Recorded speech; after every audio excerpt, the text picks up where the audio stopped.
Bank resolution অধ্যাদেশ 18 ক কে তারা সংযুক্ত করেছেন। আগে ছিল সেকশন 18, এখন যোগ করেছেন 18 ক।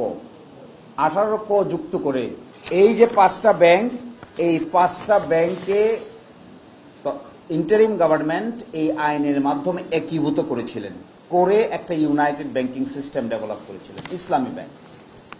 এইখানে এসে union bank, Exim bank, union bank, social ইসলামী ব্যাংক, গ্লোবাল ইসলামী ব্যাংক, ফার্স্ট সিকিউরিটি ব্যাংক, ইসলামী ব্যাংক এবং এক্সিম ব্যাংক, এই 5টা ব্যাংকে একসাথে করেছিলেন। এখন 18 কতে এসে বলা হলো যে এইদের যারা অরিজিনাল মালিক ছিলেন অথবা অন্য কোনো ব্যক্তি যদি বাংলাদেশ ব্যাংকের কাছে মনে হয় সাফিসিয়েন্ট মনে হয়, সন্তুষ্ট হয়, তাহলে তাদের আগের বিষয়াদি আর তাদেরকে ফিরিয়ে দিতে পারবে।